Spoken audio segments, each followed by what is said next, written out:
और हम लोग बात करने जा रहे हैं यहाँ पर ब्रह्मास्त्र सीरीज यूपीपीसीएस के कुछ ऐसे मिसलिनियस क्वेश्चन जिनके बिना यूपीपीसीएस का भंडारा या यूँ कहें कि उसका पेपर पूर्ण नहीं होता है। हालांकि ब्रह्मास्त्र सीरीज़ अगर आप चाहें तो आपको भी हर बुक स्टोर पे भी मिलेगी। खासतौर से दिल्ली पर अगर आप चाहेंगे तो श्री बालाजी बुक शॉप वगैरह वहाँ पर भी आपको मिल जाएगी। अन्य स्टोर पर भी कानपुर में भी उपलब्ध रहेगी। तो कुछ इम्पोर्टेंट पॉइंट जो है वो हम लोग देखने का प्रयास करेंगे। आज लगभग 50 क्वेश्चन ऐसे करेंगे ताकि आपको वहाँ से एग्ज़ाम में 4 से 5 क्वेश्चन ज़रूर मिले। मेन उम्मीद यही रहती है आपको हर हाल में ऐसे क्वेश्चन दिए जाएं ताकि प्रत्येक वीडियो से जो 10 दिन बचे हैं उनमें से आप कर करके अधिकतम क्वेश्चन तैयार करें। चलिए आइए देखते हैं बिना किसी देरी के हम लोग ऐसे क्वेश्चन पर जुटने का प्रयास करते हैं। और ये पीडीएफ आपको दिल्ली वगैरह हर जगह उपलब्ध होगी, अब टेलीग्राम पर भी मिल जाएगी। भारतीय वन्य जीव संस्थान स्थित है, कहाँ पर स्थित है? देहरादून में। 1982 1982 में इसकी स्थापना हुई थी। अगला है भारतीय पेट्रोलियम संस्थान कहाँ स्थित है? वो भी देहरादून में स्थित है। भारतीय वन अनुसंधान संस्थान स्थित है देहरादून में, जिसे बोलते हैं Indian forest research institute, Dehradun. राष्ट्रीय गन्ना अनुसंधान संस्थान national sugar cane research institute, Lucknow. राष्ट्रीय गन्ना प्रजनन संस्थान national sugar cane breeding research institute, Coimbatore. दोनों में कन्फ्यूजन ध्यान रखिएगा। राष्ट्रीय शर्करा संस्थान नेशनल शुगर इंस्टीट्यूट। राष्ट्रीय चीनी तकनीकी संस्थान, कानपुर। भारत में एग्रो क्लाइमेट जोन कितने हैं? कितने एग्रो क्लाइमेट जोन है? कृषि जलवायु क्षेत्र कितने? 15 हैं। भारत में उप कृषि जलवायु क्षेत्र सब एग्रो क्लाइमेट जोन कितने हैं? तो 72, 72 हैं। भारत में कृषि पारिस्थितिकी क्षेत्र कितने हैं? कृषि पारिस्थितिकी क्षेत्र एग्रो इकोलॉजिकल रीजन, तो आपका आंसर क्या हो जाएगा? 20। ध्यान रखना, एग्रो क्लाइमेट जोन की बात होगी तो 15 करना है, एग्रो इकोलॉजिकल जोन की बात करना है तो 20। हमेशा ये क्वेश्चन आते हैं। दक्षिण भारत की सबसे ऊंची चोटी कौन सी है? अनाईमुड़ी है, 2695 मीटर ऊंची है, 2695 अनाईमुड़ी। दक्षिण भारत की दूसरी सबसे ऊंची चोटी, second highest peak of south India, कौन सी है? दोद्दा बेटा, 2637 मीटर, 2637। दोद्दा बेटा नीलगिरी में, तमिलनाडु में है, और अनाईमुड़ी केरल में है। मौलिक अधिकारों के विचारों की उत्पत्ति मानी जाती, किससे मानी जाती? इंग्लैंड के मैना कार्टा अधिनियम 1215 से। मतदान की आयु 21 वर्ष से घटाकर 18 वर्ष करने की सिफारिश किस कमेटी ने की थी? जो वोटिंग की एज 21 थी उसे 18 वर्ष किस कमेटी की सिफारिश पर किया गया था? तारकुंडे समिति, 1988। तारकुंडे समिति की सिफारिश पर किया गया था और इसका पहला प्रयोग 1989 के चुनाव में हुआ था by the 61 constitutional amendment act, 61वें संविधान संशोधन अधिनियम से। राज्यों में द्वैत शासन की शुरुआत हुई थी 1919 के अधिनियम 1919 के एक्ट से। केंद्र में द्वैत शासन, सेंट्रल में जो द्वैत शासन आया था वो आया था 1935 के अधिनियम से, 1935 के एक्ट से। राज्यों में स्वायत्ता ऑटोनोमस की शुरुआत कब से हुई थी? 1935 के अधिनियम से, 1935 के एक्ट से। किन रंगों की तरंग दैर्घ्य वेवलेंथ सबसे अधिक और सबसे कम होती है? तो मैक्सिमम वेवलेंथ, सर्वाधिक तरंग दैर्घ्य होती है रेड, लाल रंग की, और मिनिमम सबसे कम तरंग दैर्घ्य या वेवलेंथ होती है बैंगनी, किसकी? बैंगनी। किन रंगों की प्रकीर्णन क्रमशः सबसे अधिक व सबसे कम होती है? तो सबसे अधिक जो स्कैटरिंग या प्रकीर्णन होता है मैक्सिमम वो बैंगनी का, और मिनिमम जो होता है वो रेड या लाल कलर का होता है। यांत्रिक ऊर्जा को विद्युत ऊर्जा में कौन परिवर्तित करता है? तो डायनेमो क्या करता है? मैकेनिकल एनर्जी को इलेक्ट्रिक एनर्जी में, यांत्रिक ऊर्जा को विद्युत ऊर्जा में डायनेमो। रटते रहिए, बहुत ही महत्वपूर्ण ये ब्रह्मास्त्र सीरीज आपके लिए है। इससे आपका बेड़ा पार आसानी से हो जाएगा। बने रहिए, चैनल को लाइक सब्सक्राइब शेयर करते रहिए, और ये आपको अपने आप लगेगा आपको एग्जाम के समय कि आप कितना बेहतर पर्सन। लास्ट टाइम पर ऐसे ही क्वेश्चंस पढ़ने चाहिए जो हमारे लिए रिवाइज कर सके, कम से कम समय रिवाइज कर सके हम लोग, मिसलेनियस। अगला है विद्युत ऊर्जा को यांत्रिक ऊर्जा में कौन प्रस्तुत करता है? विद्युत मोटर, यानी कि electric energy to mechanical energy, तो विद्युत मोटर। भारत व एशिया का सबसे पहला नेशनल पार्क स्थापित हुआ था कौन सा? Jim Corbett, 1936। और उस समय जब बना था जिम कॉर्बेट उसका नाम क्या था? हैली नेशनल पार्क था। बाद में इसका नाम रामगंगा नेशनल पार्क भी हुआ। अभी क्या है इसका? Jim Corbett. 1936 में भारत सहित पूरे एशिया का सबसे पहला नेशनल पार्क, और इसी पार्क से 1 अप्रैल 1973 से 1 अप्रैल 1973 से प्रोजेक्ट टाइगर कार्यक्रम स्टार्ट किया गया। लिखा भी है, भारत का पहला टाइगर प्रोजेक्ट बाघ बचाओ अभियान 1 अप्रैल 1973 कहाँ से शुरू हुआ? जिम कॉर्बेट नेशनल पार्क से। और वर्तमान में 53 प्रोजेक्ट टाइगर हो गए। 53वां कौन सा बना है? ललितपुर में, चित्रकूट में, यूपी के रानीपुर वन्यजीव अभ्यारण्य। अगला है भारत में मिट्टी बचाओ मूवमेंट, मिट्टी बचाओ आंदोलन एमपी के होशंगाबाद से शुरू हुआ था, किसके नेतृत्व में? तो अनुपम मिश्रा जी के नेतृत्व में। कहाँ से? एमपी के होशंगाबाद में, तवा नदी के आसपास। वेतन और जागीरों से संबंधित अधिकारी कौन था मुगल काल में? तो दीवाने तन। वेतन और जागीरों से संबंधित अधिकारी था दीवाने तन। लोटस महल कहाँ स्थित है? विजयनगर हम्पी में। अधिकांश लोग दिल्ली करते हैं, दिल्ली में क्या लोटस टेम्पल है, लोटस महल कहाँ है? विजयनगर हम्पी में। नेक्स्ट है 1857 के विद्रोह में फैजाबाद से नेतृत्व करने वाले मौलवी अहमदुल्ला शाह को क्या कहते थे? बाग डंका शाह। जो फैजाबाद से नेतृत्व किया किसने? मौलवी अहमदुल्ला शाह। उन क्या बोलते हैं? बाग डंका शाह, क्योंकि वो है ना हाथी पर सवारी करके बैठ के चलते थे। वो बात की बात है, अभी समय नहीं है, सिर्फ पॉइंट पढ़ते जाइए। विश्व की सबसे बड़ी एस्चुरी बनाने वाली नदी कौन सी है? Saint Lawrence. The longest estuary of the world. दुनिया की सबसे बड़ी एस्चुरी जो बनाती है वो सेंट लॉरेंस नदी बनाती है। और साथ साथ ही जानिए कि सेंट लॉरेंस नदी ही कनाडा और यूएसए के मध्य बहती भी है। विश्व का सबसे बड़ा डेल्टा सुंदरवन का डेल्टा कौन बनाता है? गंगा और ब्रह्मपुत्र का डेल्टा। गंगा और ब्रह्मपुत्र में सुंदरवन के डेल्टा भारत और बांग्लादेश के बीच। प्रस्तावना को संविधान का परिचय पत्र किसने कहा था? एन.ए. पालकीवाला ने प्रेमबल को संविधान का परिचय पत्र कहा था, एन.ए. पालकीवाला ने। किसी वस्तु के आयतन परिवर्तन को मापने वाला यंत्र क्या होता है? किसी वस्तु के आयतन में जो चेंज होता है उसको मापने वाला डायलेटोमीटर।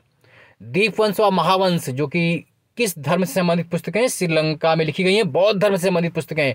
दीपवंश व महावंश बौद्ध धर्म से संबंधित पुस्तकें श्रीलंका में लिखी गई हैं। हवा में किसकी उपस्थिति के कारण पीतल का रंग फीका पड़ जाता है? किसकी प्रेजेंट के कारण पीतल का रंग फीका पड़ जाता है? Hydrogen sulphide. Hydrogen sulphide.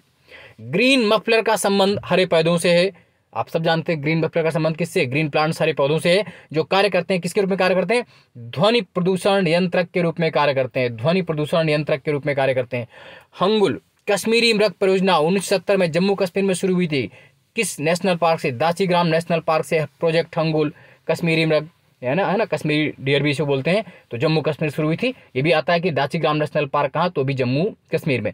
Dasheri व नीलम आम की संकर प्रजाति हाइब्रिड प्रजाति क्या बोलेंगे? तो आम्रपाली जो बनती किससे? दशहरी क्रॉस नीलम से।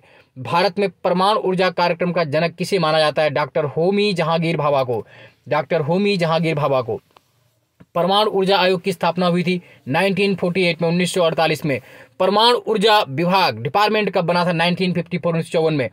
उत्तर प्रदेश में राष्ट्रीय विधि विश्वविद्यालय की स्थापना कहाँ हो रही है? नेशनल लॉ यूनिवर्सिटी में कहाँ बन रही है? प्रयागराज में। कहाँ पर? प्रयागराज में। दरबारी कार्यों के प्रमुख घटनाओं व फरमानों को सूचीबद्ध करने वाले को क्या कहते थे? वाकिया नवीस। क्या कहते थे? वाकिया नवीस। अष्टप्रधान किसके दरबार में थे? शिवाजी के। अष्टदिग्गज किसके दरबार में थे? कृष्णदेव राय। अष्टदिग्गज तेलुगु के 8 प्रसिद्ध कवि थे, वो कहाँ थे? कृष्णदेव राय के दरबार में। जबकि अष्टप्रधान शिवाजी के। अष्टछाप का संबंध किससे था? विट्ठलनाथ व वल्लभाचार्य। विट्ठलनाथ व वल्लभाचार्य से अष्टछाप, जो कि ब्रज भाषा के कृष्ण भक्ति के 8 कवि थे।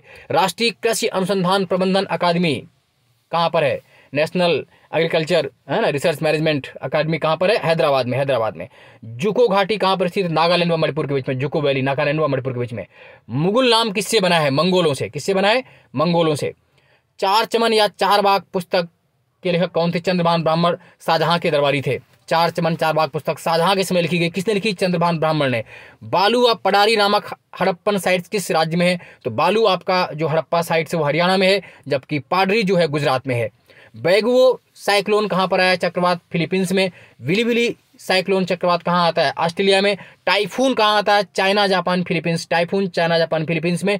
हरिकेन यूएसए व मैक्सिको। हरिकेन यूएसए व Mexico. Tornado USA. Tornado USA. ये सभी साइक्लोन थे। देवताल झील कहाँ स्थित है? उत्तराखंड में। माणा दर्रे के निकट स्थित है उत्तराखंड में देवताल झील। और इसी देवताल झील से सरस्वती नदी का ओरिजिन होता है। सरस्वती रिवर का ओरिजिन होता है देवताल उत्तराखंड। केंद्रीय शुष्क भूमि खेती अनुसंधान संस्थान central arid zone research agriculture institute कहाँ पर है? केंद्रीय शुष्क भूमि खेती अनुसंधान संस्थान कहाँ पर है? हैदराबाद में। हैदराबाद में है। हैदराबाद के पटन चेखू में है। कौन सा अंतरराष्ट्रीय करारों को प्रभावित करने संबंधित आर्टिकल है? इंटरनेशनल एग्रीमेंट से संबंधित आर्टिकल कौन सा है? आर्टिकल 253 अनुच्छेद 253 अंतरराष्ट्रीय करारों से संबंधित। राज्यसभा में सीटों का आवंटन allocation of seats in council of state की शेड्यूल में 4th अनुसूची में 4th शेड्यूल में। लघु कृषक विकास योजना की शुरुआत 1971 में छोटे किसानों के मूल्यांकन हेतु लागू की गई थी। कहाँ शुरू हुई थी? कामरूप असम से। कहाँ से? कामरूप असम से। गेहूं और राई की हाइब्रिड, गेहूं और राई का क्रॉस क्या कहलाता है? टिटकेल। राष्ट्रीय पादप आनुवंशिक संसाधन ब्यूरो स्थापित किया गया दिल्ली में वर्ष 1977 में। 1977 में। दोनों हाथों और पैरों का जो पक्षाघात क्या कहलाता है? टेट्राप्लाजिया या क्वाड्रिप्लाजिया। टेट्राप्लाजिया क्वाड्रिप्लाजिया। राजीव गांधी खेल रत्न पुरस्कार जो कि खेल का सर्वोच्च पुरस्कार है, वो कब शुरू किया गया था? 1991-92 अब इस पुरस्कार को मेजर ध्यानचंद पुरस्कार के नाम से जानते हैं। किस नाम से जानते हैं? मेजर ध्यानचंद पुरस्कार। राजीव गांधी खेल रत्न पुरस्कार है, मेजर ध्यानचंद खेल रत्न पुरस्कार सर्वप्रथम किसको दिया गया था? विश्वनाथन आनंद जी को। विश्वनाथन आनंद जी को शतरंज में जो प्लेयर है। अर्जुन पुरस्कार खेल के क्षेत्र में दिया जाता है। इसकी शुरुआत कब से हुई? तो अर्जुन पुरस्कार 1961 से दिया जाता है। उत्तर प्रदेश में मुख्यमंत्री कन्या सुमंगला योजना की शुरुआत की गई कब से? 25 अक्टूबर 2019 से कन्या सुमंगला योजना की शुरुआत की गई, जो 15,000 रुपये मिलते हैं। उत्तर प्रदेश में मुख्यमंत्री कन्या सुमंगला योजना के अंतर्गत 2 कन्याओं तक जिनकी वार्षिक आय 3 लाख तक है, कन्या के जन्म से लेकर स्नातक में प्रवेश तक कितनी राशि दी जाती? 15,000 रुपए। वर्ष 2011 की जनगणना के अनुसार 2001 से 11 के मध्य सबसे कम मिनिमम ग्रोथ रेट कहां पर हुई? तो सबसे कम जनसंख्या वृद्धि दर नागालैंड में रही, माइनस हो गई, -0.58%। जबकि 1991 से 2001 के बीच सर्वाधिक कहां पर रही थी? नागालैंड में। 2011 की जनगणना के अनुसार 2001 से 11 के मध्य मैक्सिमम ग्रोथ रेट किस राज्य में रही? सर्वाधिक वृद्धि दर किस राज्य में रही? मेघालय में 27.95%। सर्वाधिक वृद्धि दर मेघालय में हुई 27.95, सर्वाधिक मेघालय में, मिनिमम नागालैंड में। भारत का प्रथम परमाणु परीक्षण राजस्थान के पोखरण में हुआ था। कब हुआ था? 18 मई 1974, 18 मई 1974 को। भारत का प्रथम परमाणु परीक्षण का नाम क्या रखा गया था? स्माइलिंग बुद्धा। और उस वक्त देश की प्रधानमंत्री कौन थी? इंदिरा गांधी। भारत का दूसरा व तीसरा परमाणु परीक्षण डॉक्टर अब्दुल कलाम आजाद की अध्यक्षता में कब हुआ? 11 व 13 मई 1998 को अटल बिहारी वाजपेयी जी के समय अब्दुल कलाम जी की अध्यक्षता में हुआ। और इस जो दूसरे और तीसरे परमाणु परीक्षण का कोड था वो क्या था? ऑपरेशन शक्ति। पहले वाले का smiling Buddha. APSPA arm force special power act, AFSPA arm force special power act, सशस्त्र सेना विशेष बल अधिनियम कब से लागू है? 1958 से लागू है। सशस्त्र सेना विशेष बल अधिनियम सर्वप्रथम लागू कहां पर हुआ था? पूर्वोत्तर राज्यों में, उसके बाद जम्मू कश्मीर में। हाल ही में अपस्पा किस राज्य में 6 माह का बैन लगा था? नागालैंड में। भारतीय महान्यायवादी अटॉर्नी जनरल ऑफ इंडिया का उल्लेख किस आर्टिकल में है? तो आर्टिकल 76 में होता है महान्यायवादी, और इस वक्त आर वेंकट रमणी महान्यायवादी हैं। और महान्यायवादी क्या होता है? भारत का प्रथम विधि अधिकारी, फर्स्ट लॉ ऑफिसर कौन होता है? तो महान्यायवादी होता है। अटॉर्नी जनरल ऑफ इंडिया होता है, उसे संसद में बैठने का, बोलने का, भाग लेने का अधिकार है, किंतु वोटिंग का अधिकार उसे नहीं है। वर्तमान में जो महान्यायवादी वो कौन है? आर वेंकट रमणी।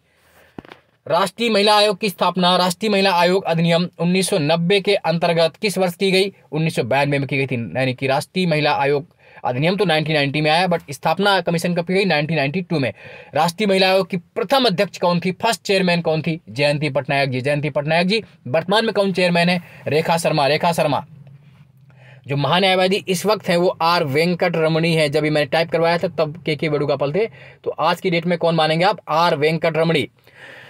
राष्ट्रीय महिला आयोग का कार्यकाल क्या होता है? 3 वर्ष या 65 वर्ष, जो भी पहले हो जाए। राष्ट्रीय कृषि विपणन संस्थान NIAM, नेशनल है ना एग्रीकल्चर है ना, NIAM राष्ट्रीय कृषि विपणन संस्थान कहां पर है? जयपुर, राजस्थान में।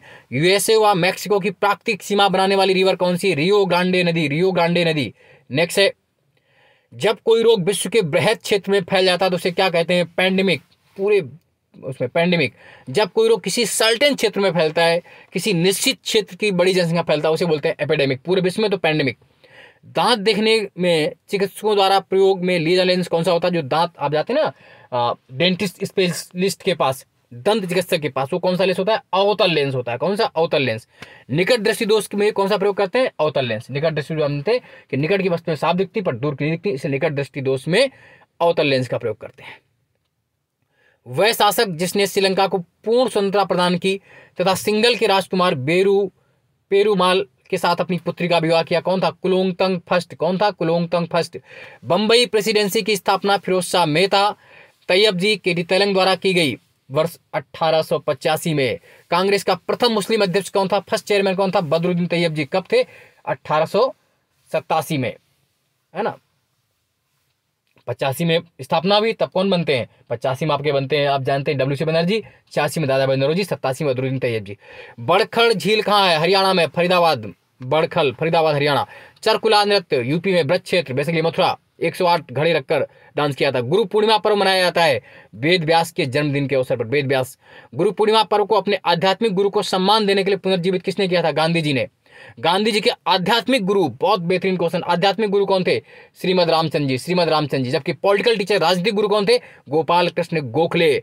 भारत में औद्योगिक वित्त के क्षेत्र में सर्वोच्च संस्था जो दीर्घकालिक ऋण प्रदान करती है, औद्योगिक वित्त, फाइनेंस है ना, इंडस्ट्रियल फाइनेंस के सेक्टर में जो लॉन्ग टर्म लोनिंग देती है, कौन है? भारतीय औद्योगिक विकास बैंक, आईडीबीआई। 1964 1964 किस देश में सर्वप्रथम शून्य आधारित budget, zero base busting start हुई थी? यूएसए में 1973 में। और यूएसए में शून्य आधारित बजट सबसे पहले किसने प्रस्तुत किया था? जॉर्जिया के गवर्नर थे Jimmy Carter, Jimmy Carter. Bharat में सर्वप्रथम शून्य आधारित बजट प्रस्तुत हुआ 1986 में। कब हुआ जीरो बेस बस्टिंग स्टार्ट? 1986 में। तो ये आज के 100 बहुत महत्वपूर्ण क्वेश्चन थे, आप जरूर इनको रट डालिए। इसी तरह सीरीज आती रहेंगी और इस 100 से कम 5 से 6 क्वेश्चन आपको एग्जाम में मिलने जा रहे हैं। डटे रहिए, जुटे रहिए, मेहनत करते रहिए, चैनल को लाइक सब्सक्राइब शेयर करते रहिए। धन्यवाद। जय हिंद, जय भारत।